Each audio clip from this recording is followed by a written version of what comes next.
Hello everyone and welcome to lesson 1. We're going to talk about form and how to build shapes and make sure that what you're drawing is actually proportionate. We're going to do that by first talking about a few different things. We're going to start with shape, then we're going to talk about freehand drawing.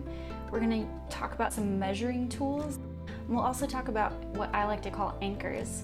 So I'm really excited. Make sure that you have pencil, paper, and if you need a sharpener, that you have all of that ready. Let's get started.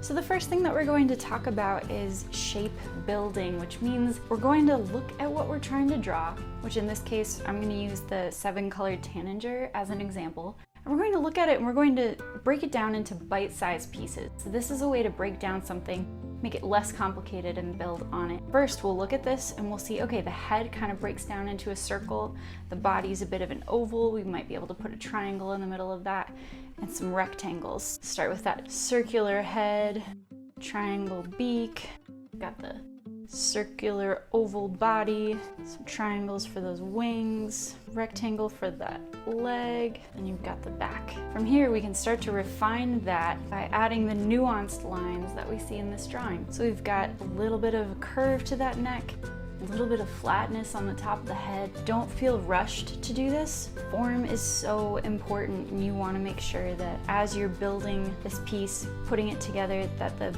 base of all your work is actually being built on a good foundation. Another option that I mentioned in the beginning is freeform. So for freeform, that just means we're drawing what we see as we see it. So you're drawing kind of an outline and you pick your starting spot. So I'm gonna pick this part of the neck right here. I recommend starting with something that's exterior, not like an eye or pattern. Another tip, again, we're using pencil so you can erase, but also just try to draw lightly so that when you erase it, not a whole lot of it sticks. And this versus the shape building technique, this is typically something that someone with a little bit more drawing experience would use.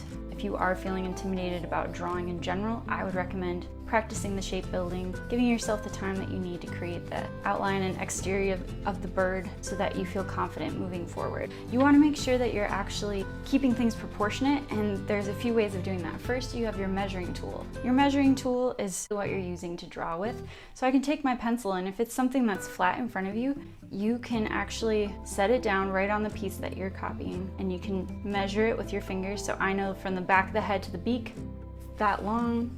And look at that, I got it right. If I needed to lengthen it or shorten it, I would have the distance. And that allows you to keep everything accurate to the thing that you're actually drawing. Now, if it's not physically in front of you in a flat 2-dimensional form, and you're drawing something from life, you can outstretch your arm so that your elbow is completely straight and close one eye, and you can continue to use that as a measuring tool. So anchors are another way that makes sure that you're actually keeping things where they're supposed to be. So for this bird, I can look at this eye and be like, okay, outside of this eye, closest to the beak, is actually directly over the edge of this foot.